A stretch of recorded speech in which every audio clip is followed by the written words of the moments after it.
जय हिंद फ्रेंड्स। आज गोदान उपन्यास का अगला पार्ट है आपके सामने। जैसे कि पहले जो भी हमने इसमें किया हुआ है, गोदान उपन्यास में संभावित प्रश्नों पे जिक्र किया है। गोदान में पीढ़ी संघर्ष की स्थिति क्या है, गोदान में सामंतवादी व्यवस्था का ढहना प्लस पूंजीवादी कथा का उभरना, साथ ही साथ युग का प्रतिबिंब और आने वाले युग की प्रसव पीड़ा का जिक्र हो। गोदान में आदर्शवान बनाम यथार्थवाद की सच्चाई कितनी है, क्या आदर्श के मूलभूत तत्व इसमें दिखते हैं कि नहीं दिखते हैं, गोदान पर मार्क्सवाद का क्या प्रभाव रहा है। गोदान एक महाकाव्यात्मक उपन्यास है, तो महाकाव्यात्मक उपन्यास का आधार बिंदु क्या क्या होता है, साथ ही साथ गोदान एक त्रासदी के रूप में हमारे समक्ष कैसे आता है।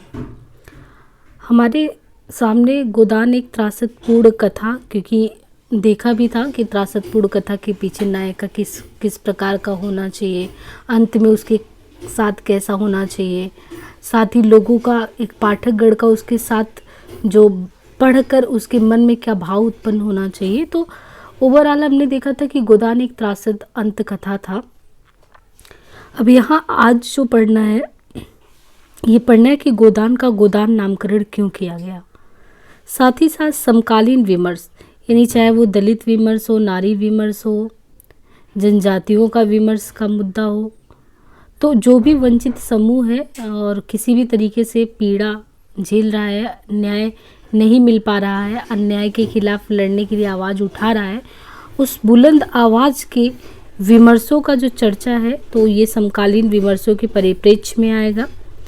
आगे है कि गोदान का दोहरा कथानक, समानांतर शिल्प कथानक ग्रामीण पृष्ठभूमि का भी है, शहरी पृष्ठभूमि का है। इसके बाद एक गोदान की भाषा शैली क्या है और गोदान में चरित्र योजना देखें, साथ ही साथ मालती और मेहता का संवाद, और ओवरऑल देखें तो गोदान पर जो छायावाद, युगीन नारीत्व परिकल्पना, रोमांटिक दृष्टिकोण का प्रभाव देखने को मिलता है। तो आज हम जो है गोदान का गोदान नाम क्यों पड़ा, गोदान उपन्यास का गोदान उपन्यास नाम क्यों पड़ा, इसके अलावा कोई नाम नहीं हो सकता था, तो उस पर जिक्र करेंगे। साथ ही साथ हमने आगे जो गोदान उपन्यास संपूर्ण उपन्यास को करवा दिया है इस चैनल पे। यहाँ पे सिर्फ हम प्रश्नों पर जिक्र कर रहे हैं कि कितने प्रश्नों के डायमेंशन बन सकते हैं इनसे। तो अगर सबसे पहले उपन्यास देखेंगे, उपन्यास पढ़ने के बाद अगर यहाँ पे देखेंगे इन प्रश्नों को, तो बहुत अच्छे से समझ में आएगा।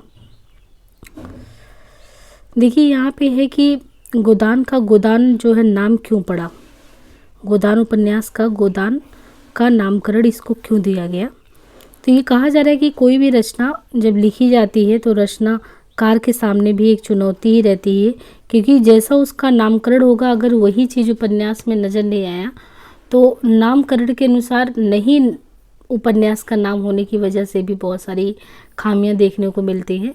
तो प्रासंगिक नाम रखना बहुत ज़रूरी है। ऐसे में किसी भी रचना का नामकरण सार्थक तभी माना जाता है जब वह रचना के मूल प्रतिपाद्य को पाठक के मन में अंकित कर सके। रचना पहले से पहले, जैसे जब रचना पढ़ रहे हैं तो हमें लगे कि क्यों गोदान है, गोदान ही क्यों रखा गया है, गोदान का अर्थ क्या होता है, इसके अलावा भी तो कुछ रखा जा सकता था। तो एक जो जिज्ञासु प्रवृत्ति होती है, रचना पहले से पूर्व की जो मनाही स्थिति होती है, यदि नाम जिज्ञासा पैदा करे, रचना पढ़ते समय कथानक के तंतु में अपनी उपस्थिति दर्ज कराता रहे। कैसे, संपूर्ण उपन्यास को जब पढ़ते रहते हैं तो ये समझ में आता है कि होरी जो है, जो कि नायक है उपन्यास का, उसके मन में सदैव से जीवन भर में एक ही लालसा रहती है कि वो कमाई का एक अपना गाय ले ले। और फिर गाय के प्रति यहाँ पे जो एक तरीके से गाय को धनाढ्य वर्ग का एक सूचक माना जाता था, या जीवन यापन के लिए मूलभूत आवश्यकताओं में उस समय आर्थिक रूप से संपन्नता को भी दर्शाता था, और ये होता था कि उस समय जिसके पास गाय हो तो बहुत बड़ी चीज़ होती थी। तो ये निरंतर अगर आप पूरा उपन्यास पढ़ेंगे तो कहीं ना कहीं गाय का जिक्र आता ही रहता है।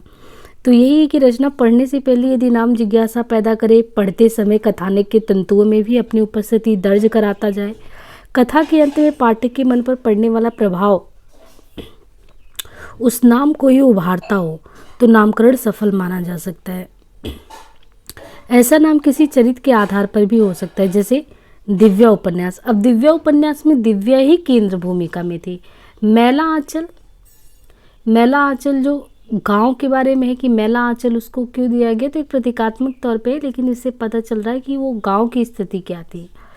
तो ये कह रहे हैं कि दिव्या किसी क्षेत्र विशेष को बिंब उभारने वाला भी हो सकता था। जैसे मैला आंचल तो क्षेत्र विशेष को, उसकी स्थिति जो थी विशेष स्थिति का प्रतीक भी हो सकती थी जैसे आषाढ़ का एक दिन, और किसी खास संकल्पना, विचार या प्रगटन के माध्यम से रचना के संपूर्ण प्रभाव का बिंब भी हो सकता है। जैसे महाभोज या गोदान हो, कि महाभोज एक बार पूरा जब नाटक आप पढ़ लेंगे महाभोज, तो फिर आपको समझ में आएगा कि जो महाभोज है इसमें बेसिकली किया क्या गया है। तो यहाँ पे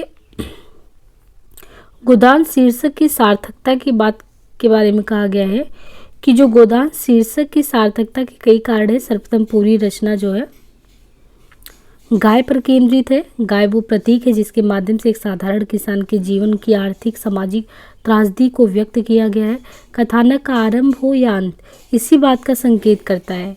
आरंभ में प्रेमचंद जी खुद कहते हैं कि हर सरल गृहस्थ की भांति, जैसे हर सरल गृहस्थ होता है उसी की भांति होरी के मन में भी अगर देखा जाए तो गऊ की एक लालसा चिरकाल से संचित आ रही थी। यही उसके जीवन का सबसे बड़ा स्वप्न, सबसे बड़ी साध थी। बैंक सूद से चैन करने या जमीन खरीदने या महल बनवाने की विशाल आकांक्षाएं उसके नन्हे से हृदय में कैसे समाती। देखिए, तो ये बताया है, खुद इन्होंने बताया है कि एक साधारण किसान अगर उस समय का हो, सामाजिक आर्थिक त्रासदी को व्यक्त करते हुए, कि प्रेमचंद स्वयं कहते हैं कि हर सरल जो गृहस्थ है उसकी भांति होरी के मन में भी गऊ की लालसा चिरकाल से संचित आ रही थी। उसके जीवन का सबसे बड़ा स्वप्न, सबसे बड़ी साध ही थी।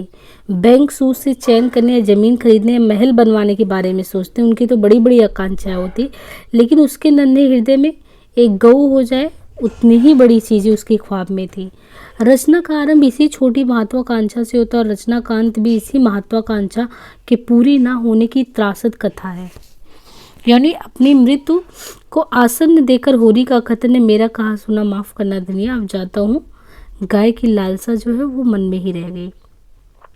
तो कथानक की शुरुआत हो या कथानक का अंत, तो कथानक की शुरुआत एवं अंत ही नहीं बल्कि उपन्यास की संपूर्ण संरचना किसी न किसी रूप में गाय से ही जुड़ी थी।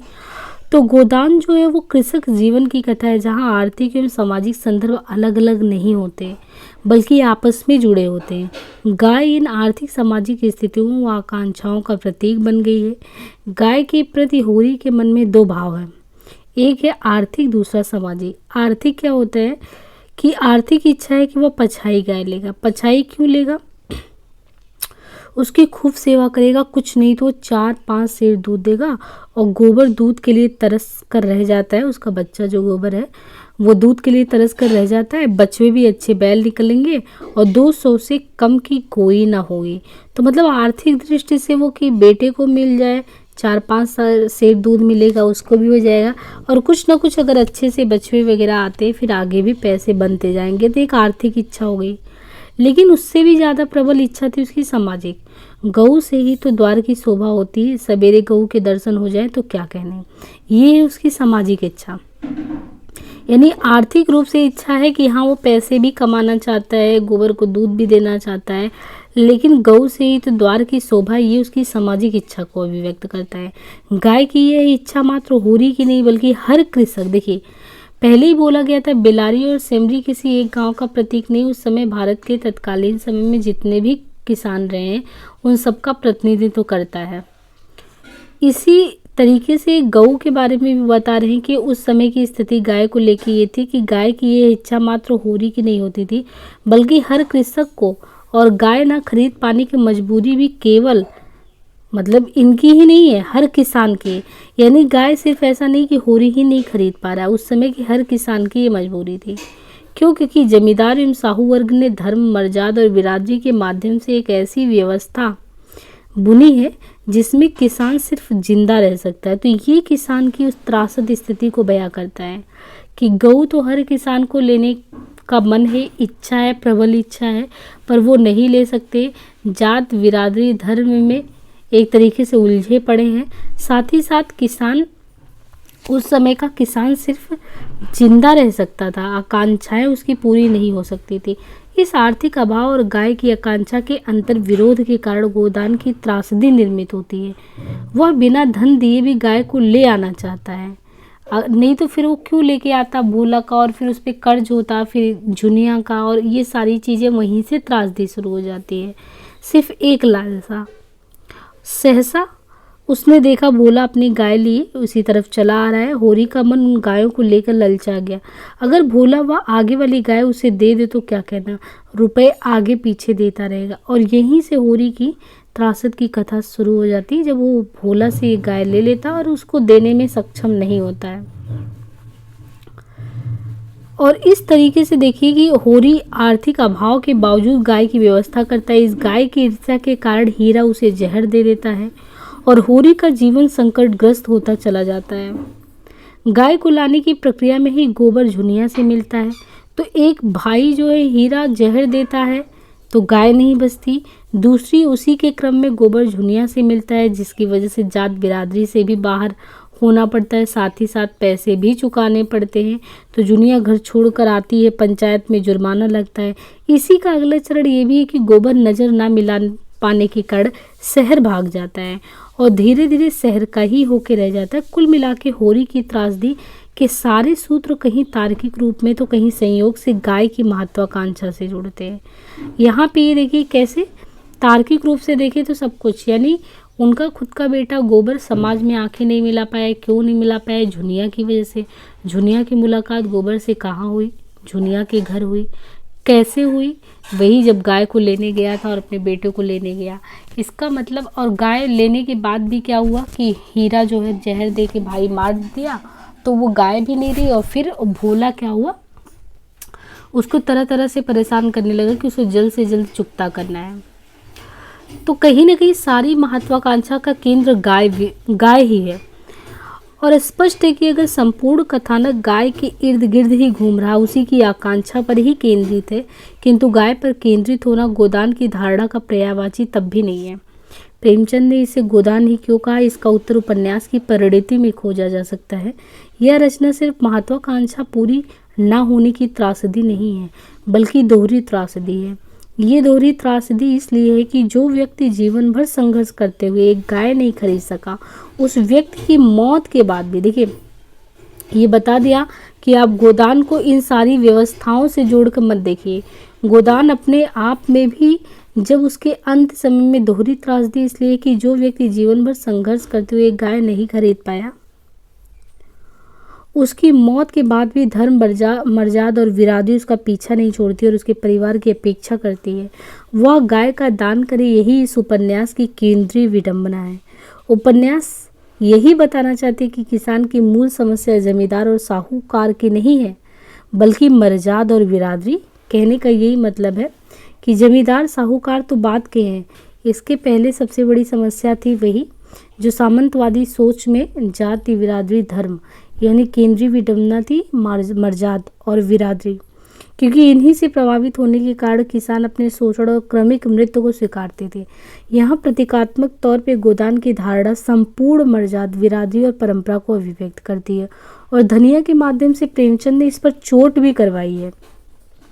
इस दृष्टि से रचना एक त्रासद अंत के बावजूद एक सुंदर संभावना छोड़कर खत्म होती है कि बेहद गरीब व्यक्ति दमन मूलक धार्मिक परंपराओं का विरोध किस प्रकार कर सकता है। यानी ये चीज़ प्रेमचंद जी को पता है कि किसान की मूल समस्या जमींदार और साहू की ही नहीं, उससे भी बड़ी समस्या ये मर्यादा और बिरादरी। और ये किसने बनाया? अपने अनुरूप बनाया।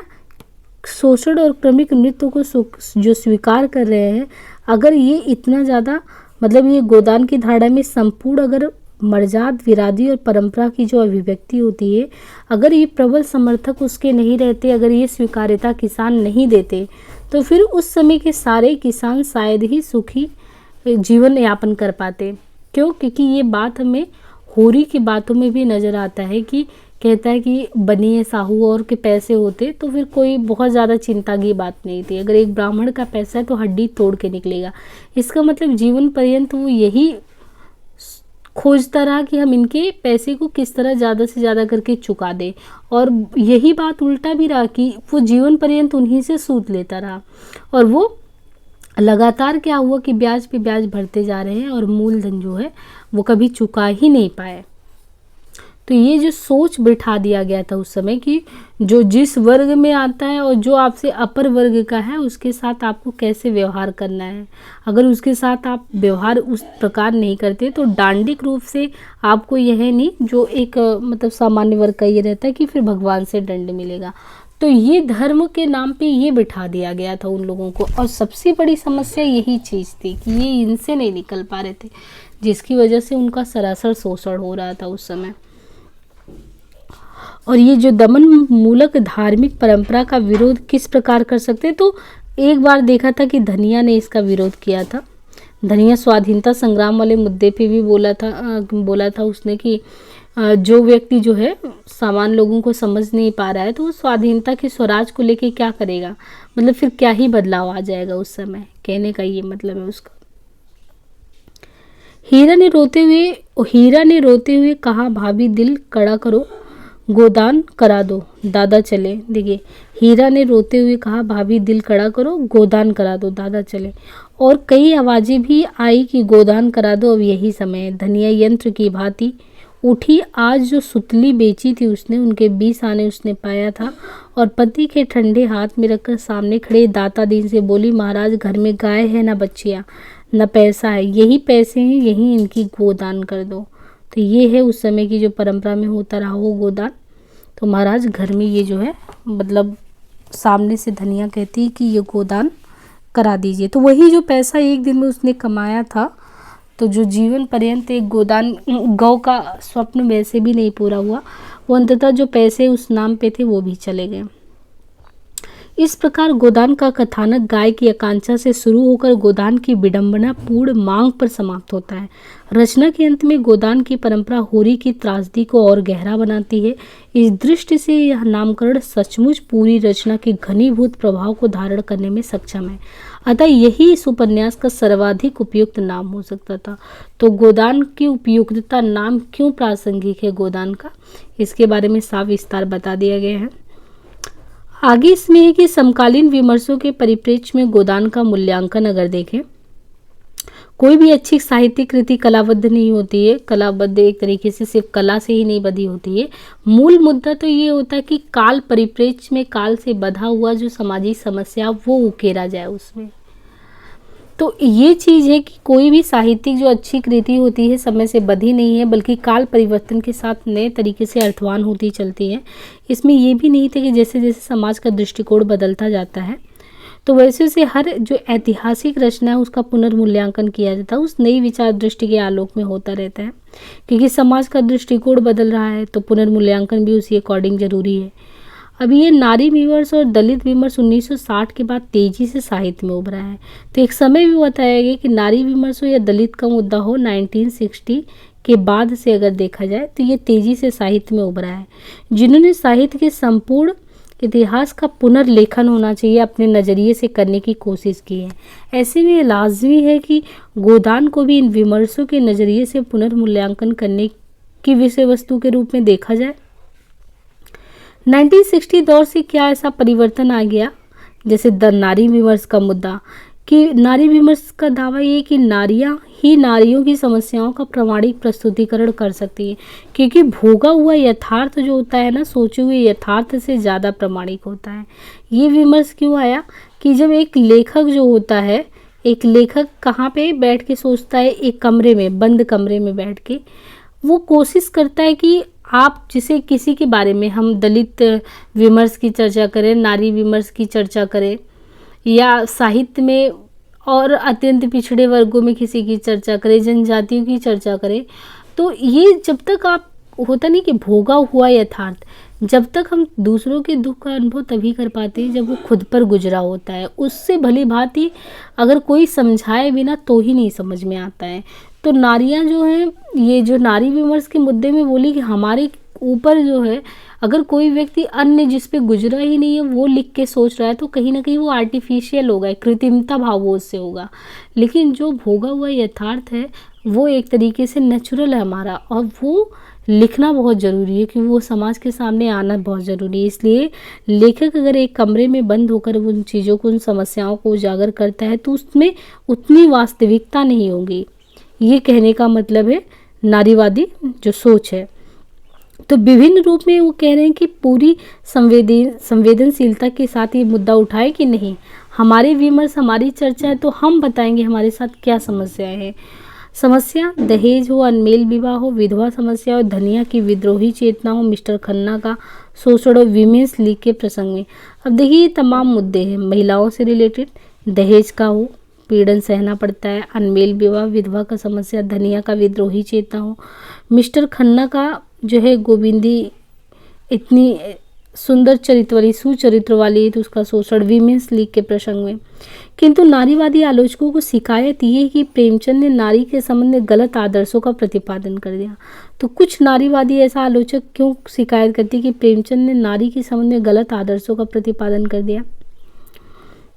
वो ऐसे एग्जाम्पल के लिए कि mister Mehta missus Khanna, mister Mehta जो है मिसेज खन्ना को विद्रोह के लिए नहीं उकसाते बल्कि उनकी अन्याय सहने की ताकत की प्रशंसा करते हैं।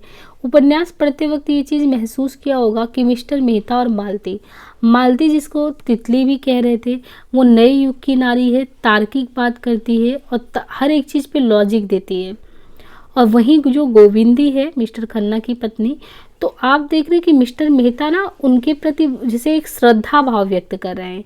ये जैसे बाण भट्ट की आत्मकथा में कुछ देखेंगे, कुछ ऐसे ही रहता है कि जो बाण भट्ट रहते हैं एक तरीके से, तो हर एक नारी को कहते हैं कि हर एक नारी हमारे लिए देवतुल्य है। तो ये कुछ ज़्यादा चरम श्रद्धा की बात आ जाती है कि अन्याय के बावजूद जो स्त्री सह रही है वही सभ्यता से पूर्ण भारतीय नारी है। तो यहीं पे कुछ नारीवादी आलोचकों ने कहा कि यहाँ पे प्रेमचंद जी ने समाज में एक गलत संदेश दे दिया नारियों के प्रति, क्योंकि उन्होंने ये दिखा दिया कि मिस्टर मेहता के माध्यम से कि जो नारी जो है सब कुछ सहले पति के लिए, तो वो सबसे अच्छी नारी है। तो ये चीज़ तो गलत है क्योंकि अन्याय सहना हर एक नारी के लिए गलत है। तो मिस्टर मेहता मिसेज खन्ना को विद्रोह के लिए नहीं उकसाते बल्कि उनकी अन्याय सहने की ताकत की वो प्रशंसा करते हैं। फिर मिस्टर मेहता के बारे में कि वीमेंस लीग के भाषण में उभरती हुई नारी अधिकार चेतना को खारिज करने की वो कोशिश करते हैं। तीसरा, प्रेमचंद जो है मालती का आदर्श व्यक्तित्व तो इस तरह प्रस्तुत करते हैं कि नारी का सहज व्यक्तित्व तो खारिज हो जाता है। मालती एक समय में आदर्श व्यक्तित्व के रूप में आती है तो फिर उसका सहज व्यक्तित्व उसी में खो गया। दमड़ी बसोर का होरी से कहा गया एक कथन भी नारियों के विरुद्ध प्रतीत होता है कि बड़ी नाकिस जात है मैं तो किसी की नहीं होती, औरत को भगवान सब कुछ दे रूप ना दे नहीं वो काबू में बड़ी रहती हैं। अब यहाँ पे देखिए ये दमड़ी बसोर जो है होरी से जो ये कहता है कि बड़ी नाकिस जात है, तो ये संपूर्ण स्त्री जात के बारे में एक तरीके से हो गया कि संपूर्ण स्त्री जाति को आपने ये कह दिया कि बड़ी नाकिस जात है मैं तो किसी की ये नहीं होती, और औरत को भगवान सब कुछ दे लेकिन उनको क्या दे, रूप नहीं देना चाहिए। तो ये सारी चीज़ों को लेकर नारी जो विमर्श जब उठा तो नारी विमर्श के माध्यम से कहा गया कि प्रेमचंद जी ने समाज में नारी के प्रति यहाँ पे गलत संदेश दे दिया। इसी प्रकार अगर हम देखें कि गोदान उपन्यास में दलित विमर्श के मुद्दे की बात आएगी तो दलित विमर्श के समर्थकों ने प्रायः प्रेमचंद को कटघरे में खड़ा किया, क्योंकि उन्हें लगता है कि प्रेमचंद जो हैं वो प्रेमचंद जी जातिवादी चेतना से मुक्त नहीं हो पाए हैं। रंगभूमि है, कफन जैसी रचनाओं पर यह आक्षेप प्रबल रूप में हुआ कि गोदान भी उसका अपवाद नहीं है। मतलब एक तरीके से ये कि वो जातिवादी जो सोच है, चेतना है, उससे आज़ाद नहीं हो पाए हैं। वो उनके अन्य कफन कहानी में, रंगभूमि उपन्यास वगैरह में, उस सब में भी दिखता है। तो गोदान में भी क्या ये बिल्कुल कह दे कि ये चीज़ दिखा ही नहीं है? क्या वाकई में इसमें दलित विमर्श के मुद्दे पे बातचीत हुई है? तो गोदान में कहीं कहीं जातीय शब्दों का प्रयोग इस प्रकार से किया गया है, जातीय अंतराल साफ नजर आता है। उदाहरण के रूप में देखिए, रूपा एक स्थान पर सोना को किसी, मतलब रूपा जो है वो सोना बड़ी बहन को अपने इस प्रकार चिढ़ाती है कि रूपा ने उंगली मटका कर कहा, ए राम सोना चमार, देखिए ए राम सोना चमार, ए राम सोना चमार। इसी प्रकार पंडित दाता दीन निम्न जातियों के प्रति कुछ इस प्रकार जहर उगलते हुए नजर आते हैं कि नीच जात जहाँ पेट भर रोटी खाई और टेढ़े चली। इसी से तो शास्त्रों में, मतलब शास्त्रों में ये कहा गया है कि नीच जात लतियात अच्छा है। तो यही कहने का मतलब है कि एक तरीके से इनके वर्ग को आपने उभारा, लेकिन उभारा तो किसी अच्छे संबंध में नहीं उभारा है, बल्कि ये इनको यह एहसास दिलाया है कि ये जाति अच्छी नहीं है। नीच जात लतियात, ये नीच जात लतियाए अच्छा, या नीच जात जहाँ पेट भर रोटी खाई और टेढ़े चले, इसी बात को तो शास्त्रों में कहा गया। यह जो रूपा ने उंगली मटका कर कहा ए राम सोना चमार, तो एक तरीके से ये भी संबोधन कहीं ना कहीं उनको कष्ट पहुंचाने वाला हो सकता है और इस वर्ग के जातीयता को और उभारने वाला हो सकता है, ना कि पाटने वाला हो सकता है। वस्तुतः प्रेमचंद को इन कथनों के आधार पर जातिवादी कहना बेहद गलत होगा। पंडित दातादीन और जातिवादी व्यक्ति, मतलब पंडित दातादीन घोर जातिवादी व्यक्ति थे, तो उनको ये भी था कि वो उपन्यास लिख रहे थे तो पूर्ण रूप में अपनी भी बातों को नहीं है, वो हर एक चरित्र के माध्यम से उस चरित्र की मानसिकता दिखा रहे थे।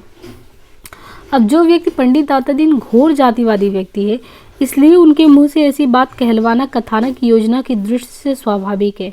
और रूपा के माध्यम से ये कथन इसलिए कहलवाया गया ताकि वह दिखा सके कि बच्चों के समाजीकरण की प्रक्रिया में ही उनके मन में जातिवाद पूर्वाग्रह कैसे जहर की तरह घुल जाती है। ये बहुत अच्छी बात है। अगर इन दोनों के माध्यम से, जैसे खुद दाता दीन माता दीन अपने को घोर ब्राह्मण समझते हैं, तो उसके अनुरूप उनके माध्यम से कहलवाया जाना कि ये उनकी सोच मानसिकता है, क्योंकि किसी ऐसे नागरिक से तो नहीं कहलवाया गया।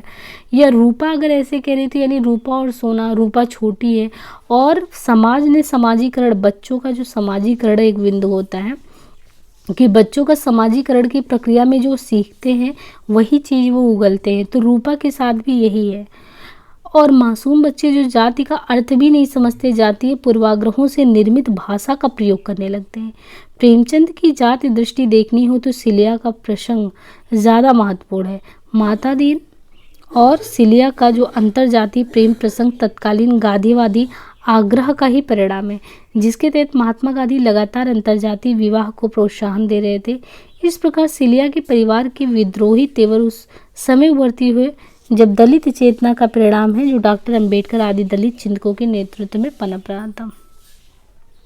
निष्कर्षतः ये कह सकते हैं कि दरअसल जब भी किसी ऐतिहासिक रचना को वर्तमान कालीन विमर्शों की निगाह से परखा जाता है तो उसके महत्व में दरार पड़ना तय होता है। ये समस्या रचनाकार की नहीं है, काल परिवर्तन की है। तब भी ये तो मानना ही होगा कि नारी और दलित विमर्श की आंच भी गोदान को कमजोर नहीं सिद्ध कर पाई। प्रेमचंद अपने समय से आगे ही खड़े हुए नजर आते हैं।